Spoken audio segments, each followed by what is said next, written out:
fly into a window. It's horrible. Yeah. Because pigeons are quite dusty, so they leave a very, very vivid pigeon imprint on the window. Hi, I'm John. And I'm John. And I'm not. And this is Would John Rather, a podcast where we ask John, would they rather? We'll get right in at the deep end. We'll start with John. John, would you rather be forever slightly too hot or slightly too cold? Too cold. Always too cold. I'm a slightly larger man, so when I'm too hot, it's sweaty and uncomfortable. And do you often find yourself quite sweaty? Yeah, I'm not going to lie. I'm quite active. I work outside, but I've got to wear a boiler suit, and they're not lying when they're called boiler suits. But, you know, if you're too cold, you put on a jumper, or you move around a bit, you just get warm. Or, I'm sure John would agree with me, eat a hot curry. Well, I mean, to be honest, I'd much rather be too hot, slightly too hot, because I like a good ice lolly, and I also don't think that you'll see any penguins if you're too cold. What about the South African penguins? They live in warm environments. Yeah, exactly. So those are the only penguins you'd ever see? Most penguins are in warm climates in Africa and New Zealand and Australia. But all the cool penguins live in Antarctica. The emperor penguin, the rockhopper penguin. No, they're the sort of slightly overbearing penguins that look down on all the others. So March of the Penguins, you believe that was overrated, and Happy Feet was also like B-list because it featured mainstream Arctic penguins. Yeah, I mean that's where I'm going with this. I love the fact we're so on topic right now. Absolutely on topic. Fantastic start to a long running series. Clearly, I am a bit confused as to whether you were always feeling slightly too hot or too cold. That would impact your ability to see penguins. Non-sweaty John. Well, it's a valid reason, but I don't understand the logic behind it. Well, presumably, if you were always warm, then you're going to be in a warm country. Or you could be trapped in England in a car without air conditioning. Yeah, and I've been trapped in a car where they've put the heating on and shut all the windows, and it was Toastygate of 2011. Hey guys, let's all talk about stories from university where Trice wasn't there. Cheers, guys. Well, John, it was perhaps the best day of my life. Mostly because you weren't there, sweaty John. I told you, I'm sweaty. I'm getting hot under the collar just thinking about this story. This is what I'm talking about. I'd rather be much too warm, playing toasty with good friends, getting naked in a car. And that's the best day of your life. For anybody that doesn't know, Toasty is a game where you put the heating on full in a car, and the first person to crack a window or open the door loses. It was a very cold, I think, March or April day, and it was raining, and out of stubbornness, the four of us just took off our clothes instead of opening the doors. Weren't you in, like, a car park in Huddersfield, like near Sainsbury's or something? We were, that is correct. But so, slightly back to the topic. Have you seen that explorer guy who lost his toes? Ranulph Fiennes. Sir Ranulph. The guy who siphoned away demolition explosives because he thought it'd be really cool to blow something up. Well, he got frostbite, lost some toes, and I don't want that to happen to me, so I'd rather be a little bit too warm. If you lost your toes, you would struggle to then walk to the penguins, which was going back to your prior argument. So now we're completely on the same page. So yeah, that's definitely a good argument for there. Okay, so the Swedes, they're quite far north, aren't they? That wasn't a would you rather question. No, I can't answer. Just bear with me.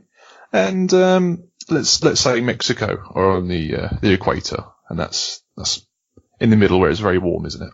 Yes. Yes. I'm not trying to generalize countries here. But, out of the two of them, one is known for producing high-quality cars and architecture, and the other one is having a good sleep in the afternoon and not being as productive. I don't know. I think if Mexico was so unproductive, then why are they stealing all of America's jobs?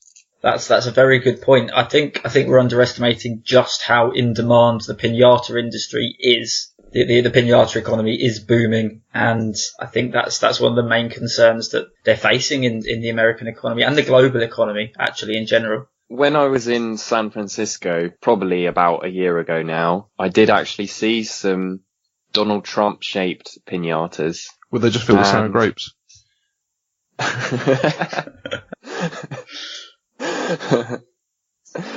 Yes, inside the heart. The head was empty, yeah. But I think that is the kind of ingenuity that I want to see from the country.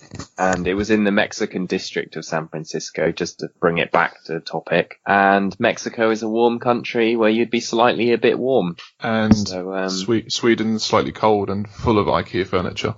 Yeah, I mean, IKEA furniture is the kind of stuff that you buy because you kind of need some furniture, but nobody really wants to go to IKEA, surely. It tends to be temporary furniture. The only argument I tend to get for IKEA always is, I'll go for the meatballs, but if I wanted meatballs, I'd go to a restaurant, not to a furniture store. So I think I'm going to have to call it there, because just purely for the quality and relevance of the demand for pinatas and penguins, I'm going to have to say that Slightly Too Hot is the winner. But we decided being too hot was bad for penguins. Are we just ignoring that?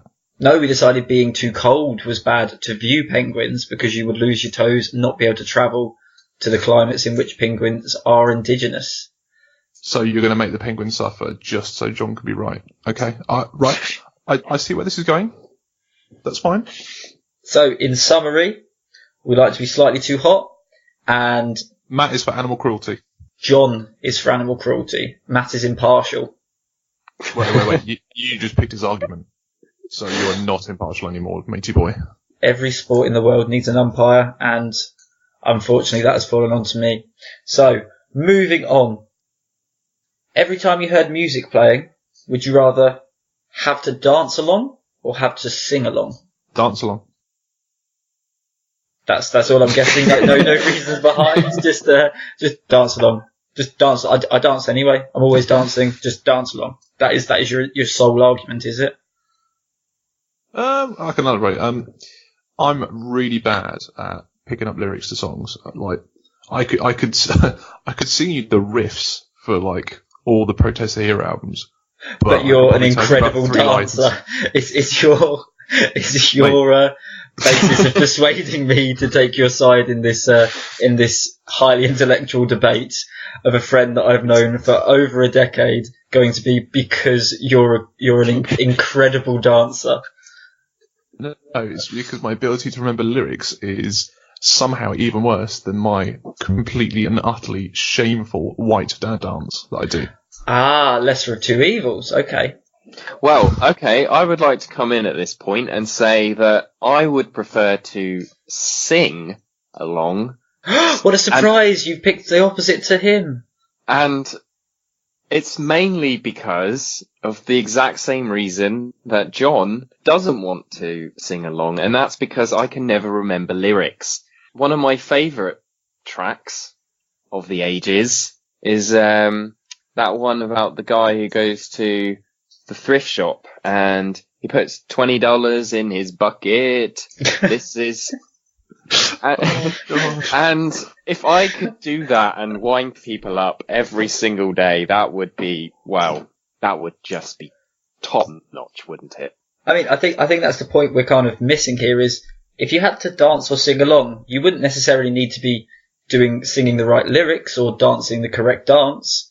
So, I mean, as I've seen both of your dancing, and I'm pretty sure you both have one dance that is applicable to any song.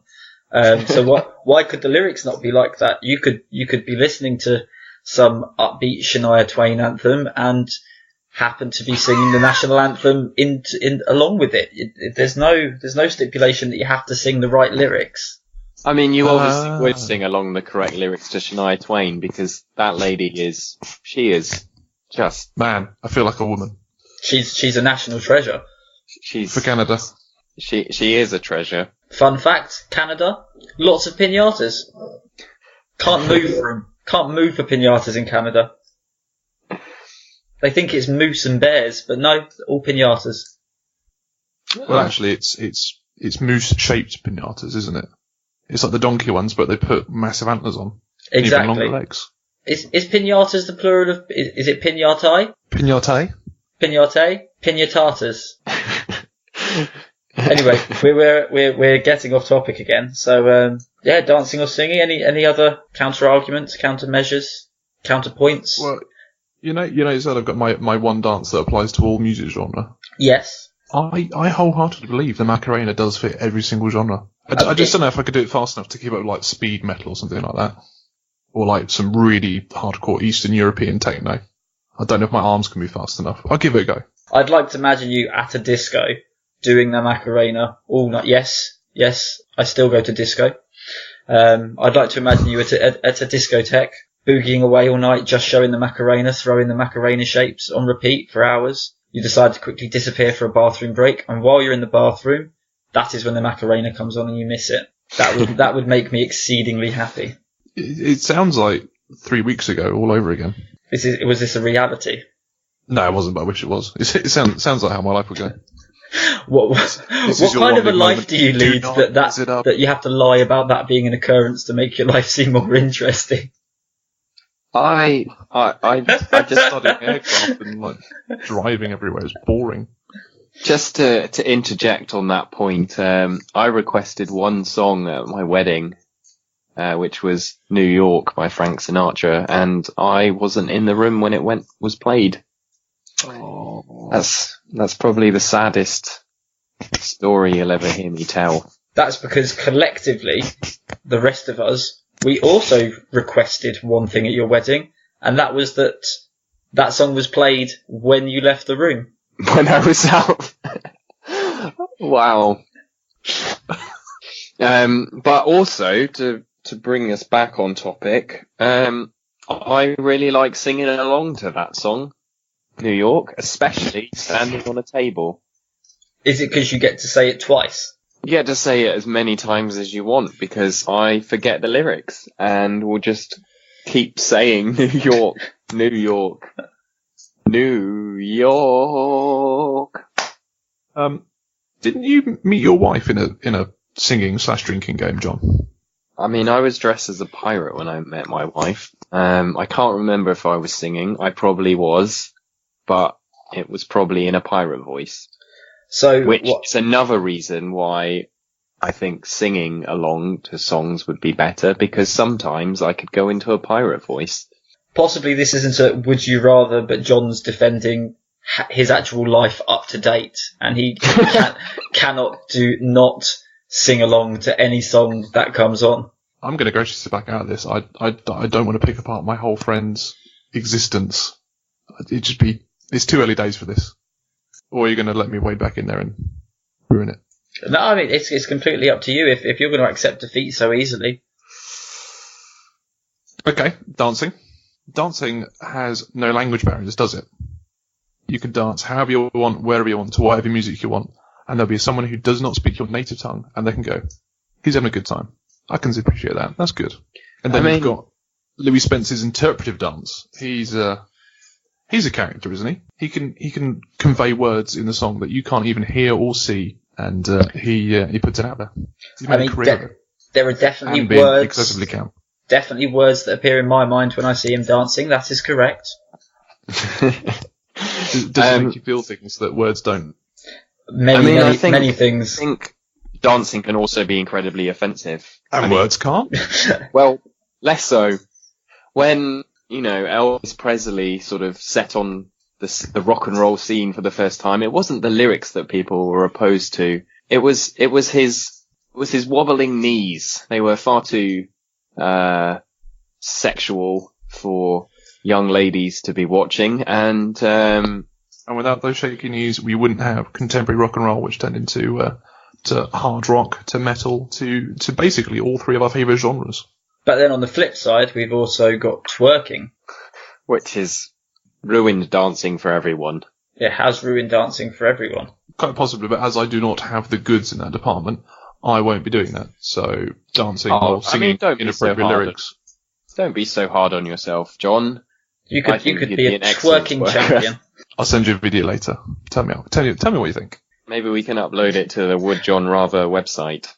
For a one-off payment of $19.99, receive an MP4 of 10 hours of John twerking. Please tell me that's looped. Please don't tell me I have to do it for a whole 10 hours. My arse would fall off. 1 hour looped. 1 hour looped 10 times. Are we splitting that 20 quid 3 ways? Oh no, that all goes to you. That all goes to you. For an extra, Yeah, I'm in. For an extra $9.99, we will dub over the other John singing along to one song, another song's lyrics. You know what? This is sounding better and better. I don't know why our listeners wouldn't buy that. I think everyone's a winner in this circumstance if you buy the Would John Rather premium service that we're apparently now offering. Every week a new song within a twerk for the one-off price of $19.99 plus $9.99 per month.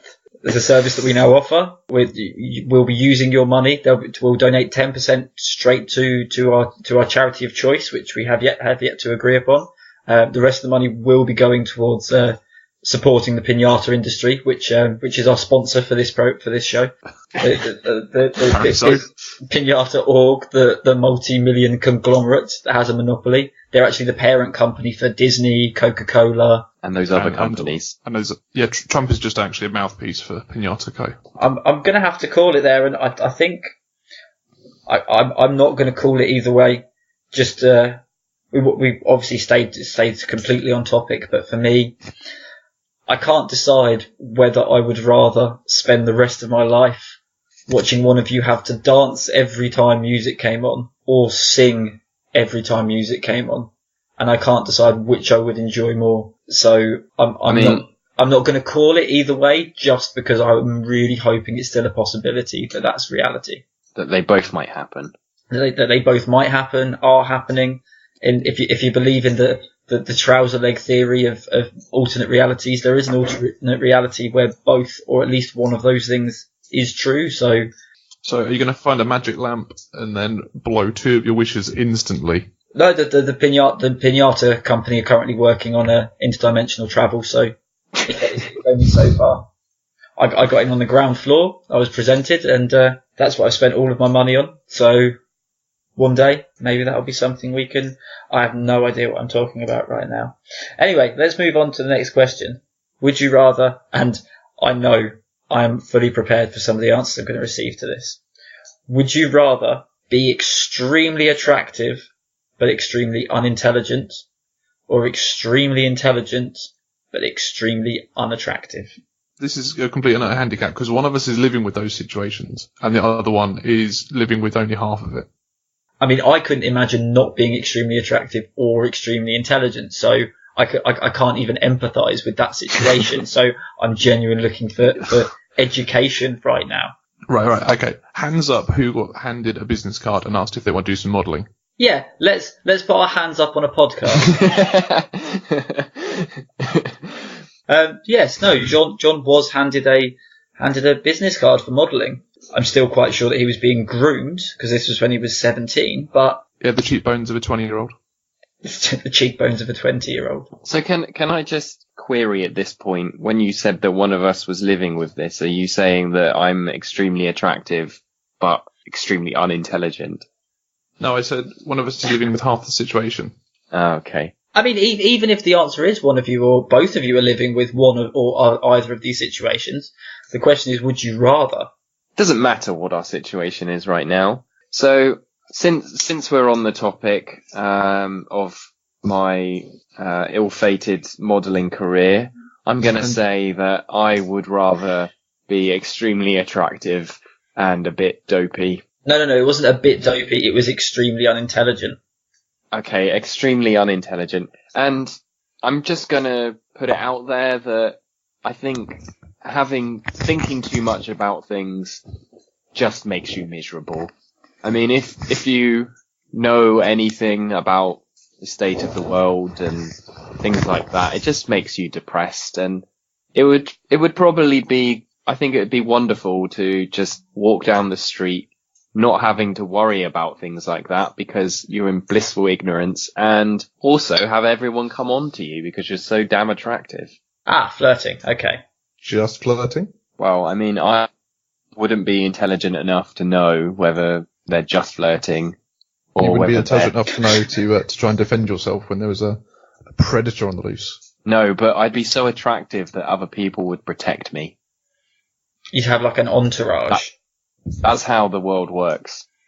All the most successful people have entourages that protect them from hordes of other people that are jealous. So how many times do you watch Zoolander to gather this information? Well, exactly. Zoolander seems like a happy chap. He does. Blissful ignorance. 90% of the time, he seems to be on top of things in the happiness department. And I think just overall, on balance, when you weigh these things up after considerable thought, you just come down on this side every single time. No, I'm more than happy, not being the best looking bloke in the world, but being, well, relatively intelligent helps. But if I was extremely intelligent, then I'd actually, I'd be able to think of a way to win this argument hands down. But I get quite a joy from learning and furthering my knowledge. I've been on several training courses recently about aircraft because that's my job. And, at the end of the week, I feel like I've really grown as a person. If I were to put foundation on and look at myself in the mirror and go, "Oh, my pores are looking great," I don't think I get quite the same sort of satisfaction. So as much as I could look at the world and have a slightly more pessimistic view on it, because I could see where we've gone wrong and what we're not doing to sort it and to fix it, I could also see possibly the silver linings in things. So I don't have to be hung up on the little details and be depressing and sad about things all the time. I mean, you could cheat this argument, which is where I thought you were going to head with this, and say if you were really that intelligent, you'd probably be able to figure out a way to make yourself more attractive. I could make enough money to get plastic surgery. Job done. Do some stockbrokery, Wolf of Wall Street business. Who do we reckon makes more money? I was gonna say an intelligent person, Stephen Hawking, but he's now dead, so he's making no money. About the money though, was he? No, well, no. Is money the barometer of happiness? No, we were saying that you could use that money to buy plastic surgery, but who's gonna make more money? The person who's good looking, probably, even though they haven't done anything in particular to sort of earn it. They just stumble on it. How does that work? Well, I mean, it's just less effort, isn't it? Yeah, I mean, somebody that's extremely attractive and extremely unintelligent would be probably very ignorant to anything that they're missing out in life. Whereas the person who's super intelligent but extremely unattractive would be fully aware of their situation and would probably, possibly, depends on the person, but maybe not be very happy with their situation. So I think the key to this is maybe ignorance is bliss. I'm dumbfounded. Really? We're all pretty switched on guys, and we're actually no. I'd really like some better cheekbones and a really nice jawline.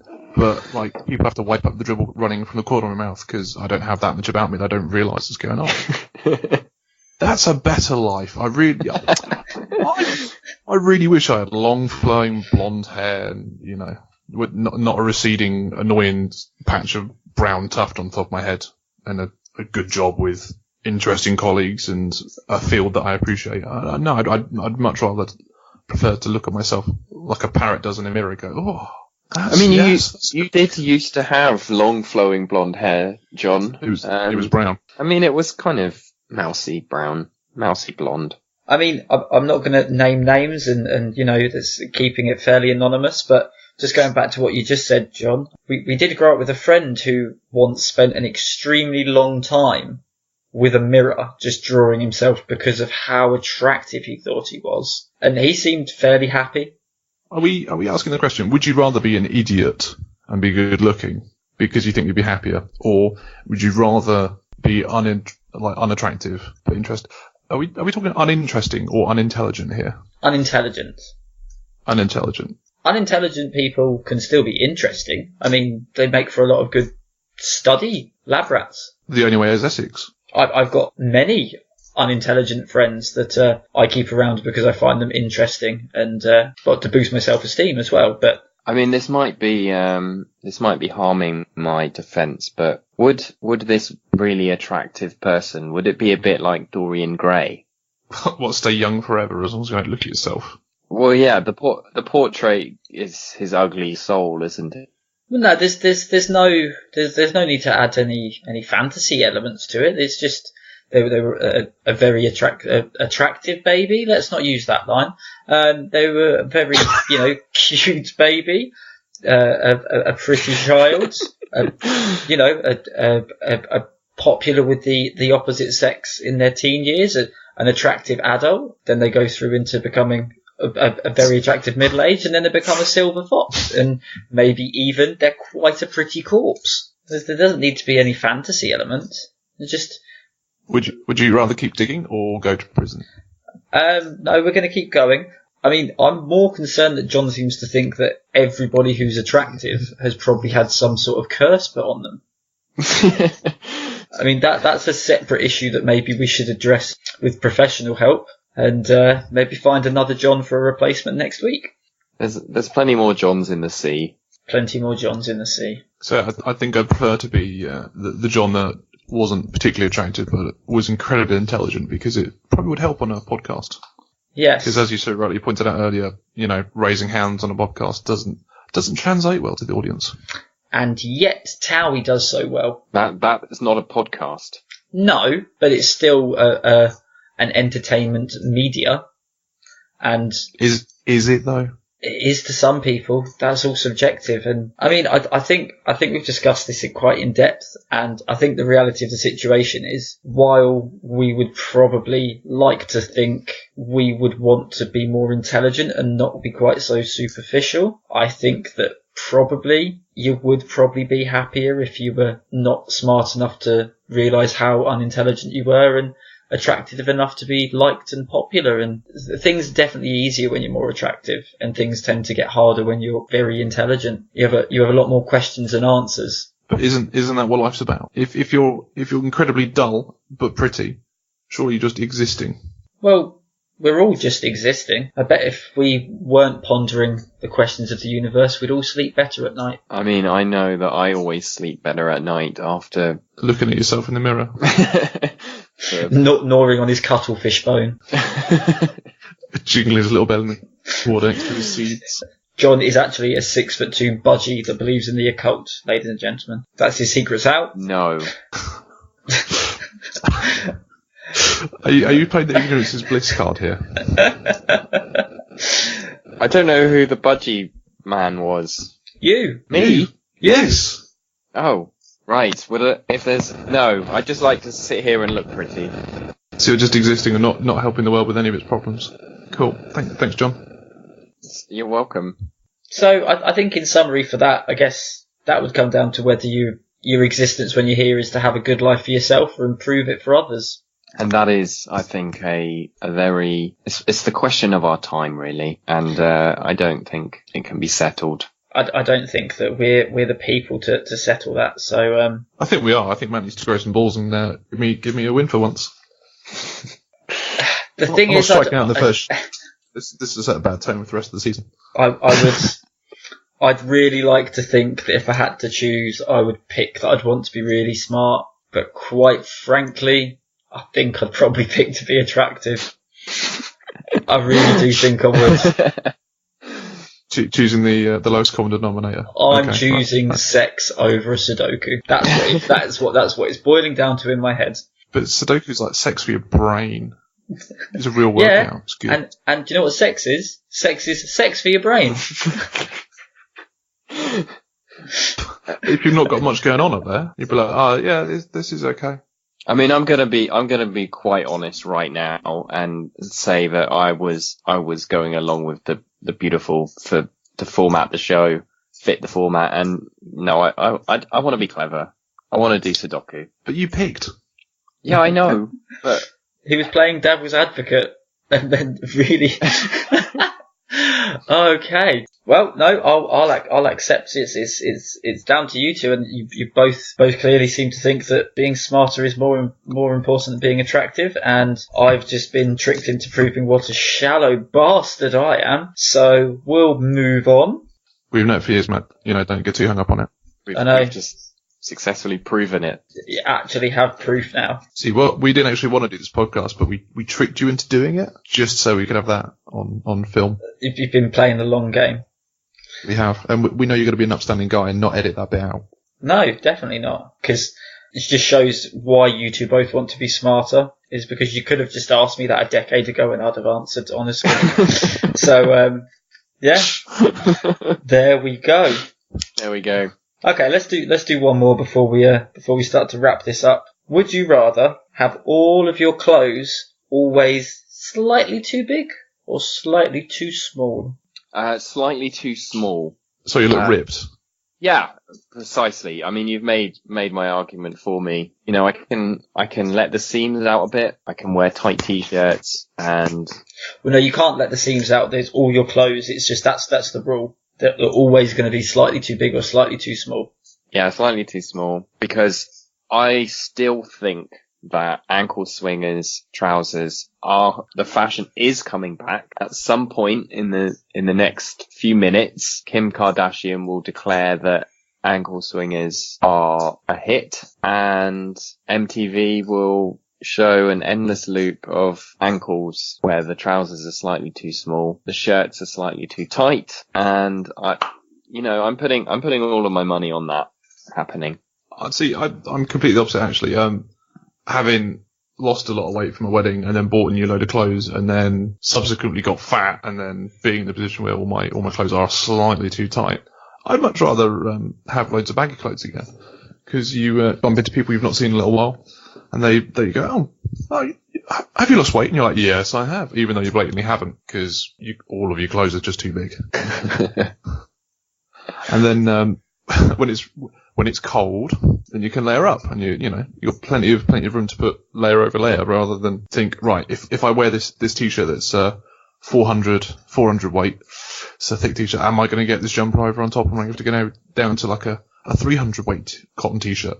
I just don't know. Whereas, if you got nice loose baggy clothes, you can layer up all day long. One of my heroes is Borat, and he wouldn't be where he was today if he had to wear baggy clothes. So my idols, Run DMC, never wore fitted tracksuits. The main argument they didn't even have laces. They didn't even have laces in their shoes. They didn't even have laces. That's how big they wanted their shoes to be. They ran New York in the early 80s. The main argument I seem to be hearing from obviously John's argument of that the fashion's coming back, against your argument, John, of keeping warm, and the fact that they'd be fitting, they're always going to fit and be comfortable. It seems to me it's a matter of function over fashion. You know me, I'm always function over fashion. And if those baggy clothes could have like extra pockets everywhere, that'd be really good. Like cargo pants, but also a cargo jacket, for your like arms. a cargo hat. Wouldn't you could jump out of an aircraft and like a parachute, and you could be a cargo plane. Ooh. But wouldn't having baggy clothes be a health and safety hazard? I mean, what if you're walking along in your slightly baggy trousers and you trip on the overhanging fabric and hit your head? We're saying slightly too big. We're not talking about those trousers that are around in the early 2000s, the ones that like engulfed your legs. You didn't even have feet, you just looked like you were floating. We're not talking about like wizard trousers. The black jeans with the flames on the side and the chain. Yeah, we're not talking about those. We're talking about clothes that are like slightly too big. Yeah, just ever so slightly. Like, we're not talking about you trying to put on a t-shirt that's 7 sizes too big, or trying to put on the clothes that you had from when you were 5 years old. It's just, like maybe a size You're down. Medium, and you go to a large, or yeah. But as an example, if you were to put on a suit, it would either be a bit too tight, so like you said, you had the ankle swingers, it was a bit too short on the arms, a bit too tight around the chest, or slightly too big, so you had that dad look where it looks like you borrowed your suit off your dad and it kind of hangs off you, makes you look a bit shabby. That's aspirational. That's how I see that. You're willing to get a job at any cost, so you borrow your dad's suit, rather than looking too tight and you're using your suit that you got for a prom, and you're not gonna bother getting yourself a new suit. But suits are expensive. I'm not denying that. Do I really want to fork out for a new suit every time that I overeat at Christmas? Well, you're going to have to. No, I don't. You're going to have to, yeah. if you like your suits nice and tight, you're going to have to go up a size when you finish a massive turkey dinner. I mean, yeah, a big argument against having them slightly too tight, John, is obviously the gentleman region, we'll call it. It's definitely going to be uncomfortable. That could lead to fertility issues. Well, I mean, children are the scum of the earth. This is true. Whoa. Whoa. Which one of us is a father? Answers on a postcard. Tread lightly, I know where you live. No, but Okay. no. Carry on. It wouldn't be as interesting. If you didn't explain how much you hated his child. I mean, his Yes, child John. is How like- much do you hate your godson? How much do you hate your godson, John? I mean, I like my godson. Notice he said like, not love. Like, not love. I was speaking more generally. I mean, there's always an exception to the rule, and just as you can find exceptions to the rule I before E, except after C, Welcome to our grammar podcast with John. you can also find exceptions to the rule that all children are scum of the earth. I've just got word, we've lost our sponsorship on Mumsnet. That's all right. We still got the pinatas. Yeah, we'll have a word with my boy, Mr. Pinata, because he actually owns the holding company that owns the organisation that runs Mumsnet. So I'm sure we can spin that round. Sorry, do carry on. When, Can we go back to the bit where John was going to throw my child out a window because that was more preferable than spending time with him? I mean, that's not happened. I mean, the point is that while your child is lovely, it's always a pleasure for me to come home and to go, it's okay, I'm infertile. It's always a pleasure for you to say that. Is that your catchphrase? Honey, I'm infertile. Sure. I mean, I feel like I'm losing this now. Yeah, I mean, just to go back on, we were talking about, you brought it back in, being infertile, possibly from having trousers that were too tight, and I haven't really heard any compelling argument for having your clothes slightly too tight, other than you think ankle swingers, which you've been reassuring us for around 15 years, will come back into fashion. And it's yet to happen. Everything else has come back around. I'm playing the long game. And I don't think that something can come back around into fashion if they were never in fashion in the first place. I don't know. Michael Jackson did rock ankle swingers. I want to put that out there. MJ was black shoes, white socks, black trousers. There we go. He did have a very strong look. But saying that, there was other things that he did in his life that are not aspirational. I mean, exactly. So maybe I'm wrong. Maybe having ankle swingers and trousers too tight won't make you infertile. Because if that was the case, Michael Jackson wouldn't have been able to have children and hang them out of windows. I think we're going to use John's there's always one exception to the rule advocate that he put down a moment ago. So I'm going to use that on that one. I'm as I said, I'm just the impartial judge. I'm merely bouncing off of the facts that you two are putting forward, and they are facts. Everything said on this podcast is true. Is that because it's going to go on the internet and everything on the internet's a fact? So by proxy. Exactly. Wow. I think we should move on to the question that me and John proposed to each other while we were waiting for Matt to finish mucking around with the internet. Would you be up for a question, Matt? Yeah, sure. Just before we do move on, did we settle on clothes slightly too big or slightly too small? Did we settle anywhere? We got slightly sidetracked. I think it's got to be baggy, hasn't it? Just because, unlike John, I feel the fertility issue is a big issue, and children are our future. When was the last time someone wrote a song about skinny clothes? Because Madness wrote a song about baggy trousers. I mean, come on, John. Stop this now. He's already told you you've won. Are you going to argue with Madness? Well, that would be madness. I'll send Suggs round. Baggy clothes. Moving on. Moving on. Yeah. We posed a question. Would you prefer to live in an oppressive state, or of your own free will have to use Comic Sans for the rest of your life?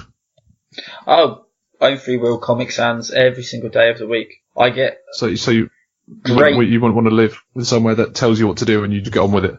you'd rather actually have to send an email to your boss in Comic Sans. Absolutely fine. And you know why? Because I know how much it would irritate other people. And if there's one thing I thoroughly enjoy in life, it is irritating other people. And I will gladly irritate myself if it means I can irritate others, to the point that, and I'm pretty sure you'll both remember this, back before you had touchscreen phones, I always had the touch tones on the keypad on my mobile phone turned on, because as much as it irritated me, it was always irritating other people more. Oh, I forgot how evil you were. Where? The only reason I still don't do that now is because I have responsibilities and a job that I spend about 60 hours a week at. So if I had that at work, it wouldn't be professional. So I have to find other ways. So you change your passive-aggressive evilness into using... In fact, you're probably going to do that, aren't you, now? You're going to go back to your work login and you're going to change your sign-off on your email to Comic Sans. I already have, while as soon as you suggested it, I had my phone in my hand and I've just changed my sign-off to Comic Sans. Even better, only my name. The rest of the font stayed the same. What have we done?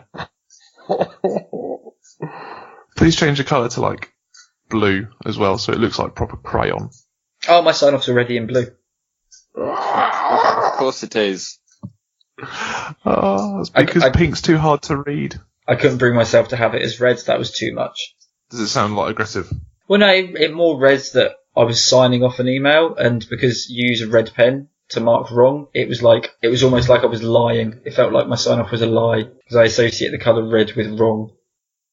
Right, well, that's everything from us this week. Tweet at us at WoodJRather, and we'll see you next time. Can we have a hashtag? Yeah, it's hashtag WoodJRather. Is that not what I just said?